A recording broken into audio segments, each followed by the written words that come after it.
Investigation team को उनका tent तो मिला, लेकिन ये फटा हुआ था। टेंट का कपड़ा अंदर से किसी ने फाड़ा था, क्योंकि उसके धागे बाहर की तरफ निकले हुए थे। ऐसा मालूम हो रहा था कि अंदर मौजूद हाइकर्स डर के मारे टेंट फाड़ कर भागे हैं। कुछ फुटप्रिंट्स भी देखे गए। जूतों और नंगे पांव के निशानात बर्फ में छपे हुए थे। हाइकर्स का कैमरा और उसमें मौजूद कुछ अजीब फोटोग्राफ्स भी मिले, लेकिन पूरी क्रिमिनल इन्वेस्टिगेशन, फोटोग्राफ्स और रजिस्टर में हुई हर दिन की एंट्री होने के बावजूद ये केस पिछले 65 सालों से सॉल्व नहीं हो सका। ये कहानी है माउंटेन ऑफ द डेड की, और इस हादसे को ड्याटलॉव पास इंसिडेंट के नाम से याद किया जाता है। 23 जनवरी 1959 की सुबह को हाइकिंग टीम के 10 लोगों ने ट्रेन पकड़ी और साइबेरिया के यूरल माउंटेन रेंज की तरफ निकल पड़े। इस ग्रुप में 8 लड़के और 2 लड़कियां थी, जिनमें इगोर ड्याटलॉव उनका ग्रुप लीडर था। इन्होंने अपने साथ एक रजिस्टर रखा हुआ था जिसमें पल पल की खबरें लिखी जा रही थी। ट्रेन के सफर के दौरान ग्रुप लीडर इगोर ड्याटलॉव ने रजिस्टर में एंट्री की, जिसकी ट्रांसलेशन है, मुझे हैरानी है कि इस सफर में कौन सी नई चीज हमारा इंतजार कर रही है, क्या कुछ नया होने वाला है। अगले कुछ दिनों तक ग्रुप ने ट्रेन, बस, ट्रक और घोड़े पर सफर किया और आखिरकार वो पैदल और अपनी स्कीज पर आगे बढ़ना शुरू हुए। 28 जनवरी को यूरी यूडेन नामी एक हाइकर की तबीयत बिगड़ गई और उसने वापस जाने का फैसला किया, जबकि बाकी 9 हाइकर्स ने प्लान को आगे कंटिन्यू किया। ये उस लम्हे की फोटोज हैं जब यूरी अपने 9 साथियों से अलग हो रहा था, लेकिन क्या मालूम था उसको कि आज के दिन ये उनको आखिरी बार देख रहा है। 9 लोगों के ग्रुप ने अपना सफर बर्फीली वादियों में जारी रखा और डायरी के साथ साथ कैमरों का इस्तेमाल करके सभी लम्हों को डॉक्यूमेंट करना शुरू किया। मिलने वाली फोटोज और रजिस्टर एंट्रीज में जो कुछ लिखा था वो अभी तक तो बिल्कुल नॉर्मल लग रहा था। 1 फरवरी को वो एक पहाड़ के बॉटम पे पहुंचे, जिसको वहाँ के लोकल लोग माउंटेन ऑफ द डेड के नाम से जानते हैं। उन्होंने पूरा दिन उस पहाड़ पर चढ़ते हुए गुजारा और आखिरकार पहाड़ की चोटी से चंद मीटर्स पहले कैंप लगाने का फैसला किया। ये वो चंद आखिरी तस्वीरें हैं जो उनके कैमरे से मिली, और उसी वक्त जो रजिस्टर में आखिरी एंट्री हुई उसमें जो लिखा था उसकी ट्रांसलेशन है, इंसानी बस्तियों से सैकड़ों किलोमीटर दूर तेज हवाओं के साथ पहाड़ों पर इस तरह के सुकून का तस्वुर करना भी मुश्किल है। यहाँ तक जो कुछ हुआ वो सब कुछ उनके रजिस्टर में लिखा हुआ मिला, लेकिन इसके बाद क्या हुआ ये किसी को भी मालूम नहीं। इस एक्सपीडिशन में इनको टोटल 16 दिन लगने थे। वो पीछे अपने दोस्तों और फैमिली मेंबर्स को ये बताकर निकले थे कि वापस नीचे आकर टेलीग्राफ के जरिए अपनी खैरियत की इतला देंगे। रिश्तेदारों और दोस्तों के लिए परेशानी बढ़ती जा रही थी, क्योंकि 16 दिनों को गुजरे भी 15 रोज बीत चुके थे, लेकिन ना ही ग्रुप लीडर ड्याटलॉव या किसी भी ग्रुप मेंबर की कोई खबर आई। आखिरकार वॉलंटियर्स का एक ग्रुप तैयार किया गया जो 26 फरवरी को खोए हुए हाइकर्स का कैंप पहाड़ की स्लोप पर तलाश करने में कामयाब हो गए। ये कैंप देखकर अंदाजा लगाना मुश्किल नहीं था कि यहाँ कुछ भयानक रूप से गलत जरूर हुआ है। टेंट बर्फ की पतली लेयर से ढका हुआ था और उसके अंदर हाइकर्स का साजो सामान बिल्कुल ठीक हालत में पड़ा था, लेकिन टेंट का कपड़ा अंदर से चाकू की मदद से फाड़ा गया था।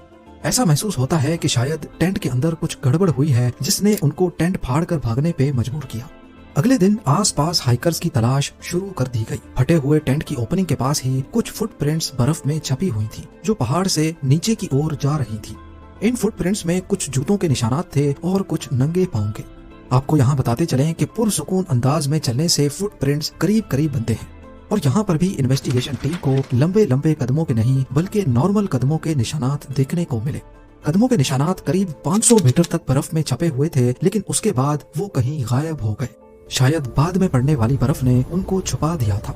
इन्वेस्टिगेशन टीम इन फुटप्रिंट्स की डायरेक्शन में आगे बढ़ती रही और थोड़ी देर बाद वो एक देवदार के पेड़ तक पहुंच गए। यहाँ पर उनको एक बुझी हुई बॉन फायर के निशानात मिले और साथ ही यूरी क्रिवोनिशेंको और यूरी डोरोशेंको की जमी हुई डेड बॉडीज भी मिली।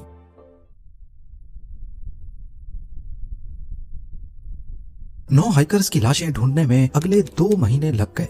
पहले 2 हाइकर्स ने बहुत कम कपड़े पहन रखे थे, ना कोई जैकेट्स थी, ना पैंट्स, ना ही ग्लव्स, टोपी, जूते और ना ही कोई ऐसी चीज जो कि इतनी ठंड में सर्दी से बचने के लिए पहनी जाती है। इनको सिर्फ हल्की शर्ट्स और अंडर पैंट्स पहनी हुई थी। वेदर आर्काइव में देखा गया तो मालूम पड़ा कि जब इनकी मौत हुई तो उस वक्त यहाँ का टेम्परेचर करीब -30 डिग्री सेल्सियस था, लेकिन उनके कपड़े ऐसे थे जैसे गर्मियों के मौसम में पहने जाते हैं। लेकिन ऐसा क्यों था? पास मौजूद देवदार के दरख्त पर भी कुछ अजीब निशानात मिले। इसकी शाखें 5 मीटर तक टूटी हुई थीं, जैसे इन्होंने अपनी जान बचाने के लिए रात के अंधेरे में इस पर चढ़ने की कोशिश की हो। अगले 3 हाइकर्स की लाशें भी टेंट और देवदार के दरख्त के बीच से ही बर्फ में दबी हुई पाई गईं। ये लोग पिछले वाले 2 के मुकाबले में कुछ न कुछ गर्म कपड़ों में पाए गए, लेकिन इन्होंने भी जूते और ग्लव्स नहीं पहन रखे थे। इन 3 हाइकर्स की डायरेक्शन टेंट की तरफ थी कि जैसे ये नीचे जंगल से ऊपर टेंट की तरफ जा रहे हों, लेकिन बीच में ही हिम्मत हार कर दम तोड़ गए। इनकी बॉडी पर कुछ जख्मों के निशानात पाए गए, लेकिन डॉक्टर्स ने इन 5 की मौत की वजह हाइपोथर्मिया बताई, यानी वो कंडीशन जिसमें ज्यादा वक्त ठंड में रहने की वजह से बॉडी की सारी गर्माइश निकल जाती है। आखिरी के 4 हाइकर्स की बॉडीज जंगल की एक चट्टान के नीचे से बरामद हुई। इनकी एग्जैक्ट लोकेशन उसी देवदार के दरख्त से 75 मीटर्स ऑपोजिट डायरेक्शन में थी।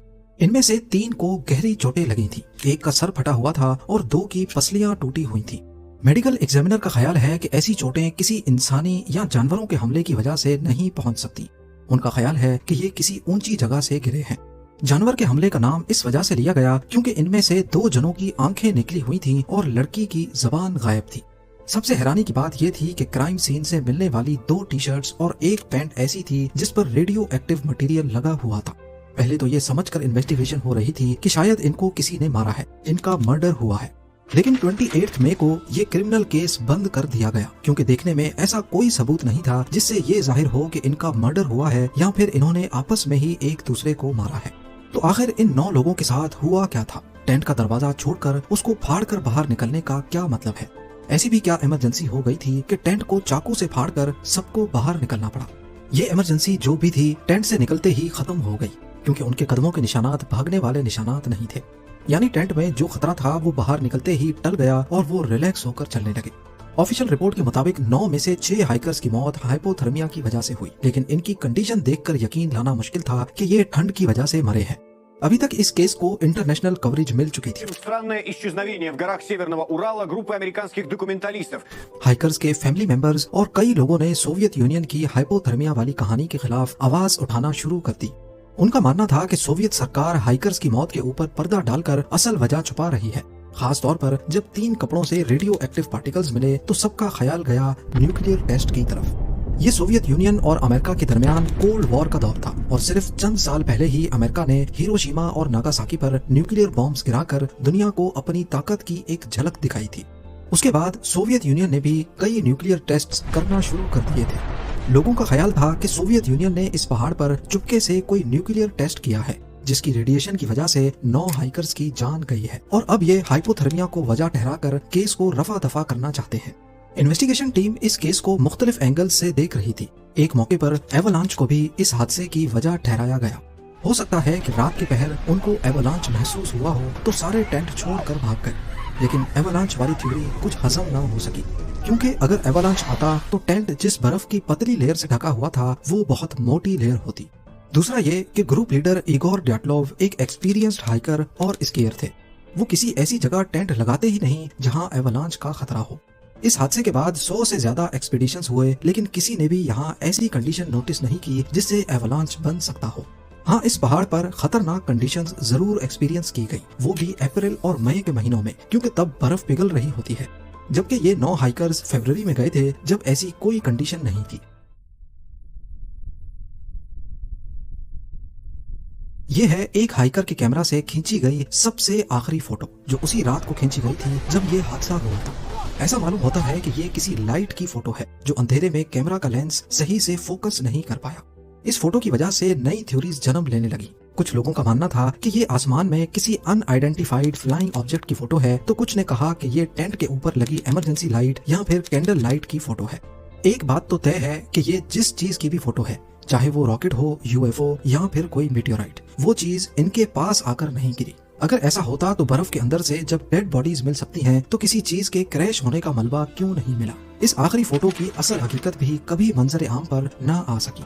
तो फिर हमारा असली सवाल अभी तक वही है कि आखिर ड्याटलोव पास के हादसे की असल हकीकत क्या है? क्यों उन्होंने टेंट को अंदर से फाड़ा था? कैसे कुछ हाइकर्स को खतरनाक चोटें लगी? और क्यों उन्होंने इतनी ठंड में भी इतने पतले कपड़े पहन रखे थे, जबकि ये सारे एक्सपीरियंस्ड हाइकर थे? सच्चाई जानने के लिए हम उस टेंट की तरफ रुख करते हैं जो असल में जंजीर की सबसे पहली कड़ी है। 1-2 रात पहले की फोटो में देखा जाए तो टेंट में से एग्जॉस्ट पाइप निकल रहा है। ये एग्जॉस्ट पाइप और अंदर रखा स्टोव यानी चूल्हा ग्रुप लीडर ड्याटलोव ने खुद बनाया था।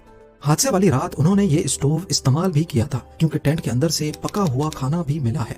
हो सकता है कि जब एग्जॉस्ट पाइप को बंद किया गया हो तो उसमें कुछ जलते हुए कोयले रह जाने की वजह से आग हादसाती तौर पे दोबारा भड़क गई हो। जब टेंट मिला तो उसमें एग्जॉस्ट पाइप नहीं लगा था, यानी अगर आग लगी होगी तो उसका धुआं बाहर निकलने के बजाय अंदर ही जमा हो रहा था, जिससे अंदर मौजूद हाइकर्स का सांस घुटना शुरू हो गया। यही एक वजह समझ आ रही है कि उनसे धुआं कंट्रोल नहीं हुआ और वो फौरन टेंट को फाड़कर बाहर निकल आए।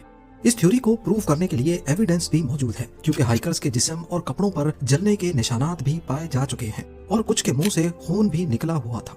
आपको यहाँ बताते चलें कि खांसी के साथ खून के आने की एक वजह बहुत ज्यादा अनफिल्टर्ड धुएं को इनहेल करना है। बाहर निकलने के बाद ये आराम आराम से चलकर अपने लिए शेल्टर तलाश करने लगे। कुछ हाइकर्स बगैर गर्म कपड़ों के टेंट से निकले थे। शेल्टर की एक जगह इनको पहले से मालूम थी, इसीलिए वो नीचे पेड़ों के पास चले गए। वहां एक बॉन फायर स्टार्ट की, जिसके बुझे हुए कोयले देवदार के दरख्त के साथ इन्वेस्टिगेशन टीम को भी मिले थे। 4 हाइकर्स जिन्होंने ज्यादा कपड़े पहन रखे थे, वो जंगल में लकड़ियां तलाश करने के लिए थोड़ा और डीप चले गए। वहां चट्टान पर एक छोटा एवलांच ट्रिगर हुआ और वो नीचे पत्थरों में जा गिरे। चट्टान से गिरने की वजह से इनको खतरनाक चोटें लगी, सर फट गया, पसलियां टूट गईं और चेस्ट में इंटरनल ब्लीडिंग भी शुरू हो गई। 2 हाइकर्स जिन्होंने कम कपड़े पहन रखे थे, वो देवदार के दरख्त के पास ही मौजूद थे। बचे हुए 3 हाइकर्स वापस टेंट की तरफ चढ़ते हुए एग्जॉस्ट होकर वहीं फ्रीज हो गए, जबकि बॉन फायर के साथ बैठे 2 हाइकर्स भी बुझी हुई आग की वजह से फ्रीज होकर दम तोड़ गए। रही बात रेडियो एक्टिव पार्टिकल्स की, तो आपको बताते चलें कि हर चीज थोड़ी बहुत रेडियो एक्टिव होती है, लेकिन ये कपड़े जरूरत से ज्यादा रेडियो एक्टिव थे। ग्रुप का एक मेंबर अलेक्जेंडर कोलिवाटोव पहले एक न्यूक्लियर फैसिलिटी में जॉब करता था और जॉर्ज क्रिवानोशेंकोव एक top secret Soviet nuclear production plant में काम करता था। मिलने वाले रेडियो एक्टिव कपड़े इन दोनों हाइकर्स के ही थे, जबकि बाकी सबके कपड़ों से नॉर्मल क्वांटिटी में रेडियो एक्टिव एलिमेंट्स मिले। और वो हाइकर्स जिनके बॉडी पार्ट्स मिसिंग थे, हो सकता है जब उनको चोटें लगी और वो अपनी जिंदगी की बाजी लड़ रहे थे, तब उन पर जंगली जानवरों ने हमला किया हो। इस हादसे को आज 65 साल गुजर चुके हैं। 10 मेंबर्स के ग्रुप में से सिर्फ यूरी यूडिन बचे थे, जिन्होंने एक्सपीडिशन को तबीयत खराब होने की वजह से छोड़ा था। उनकी नेचुरल मौत 76 इयर्स की एज में 27 अप्रैल 2013 को हुई।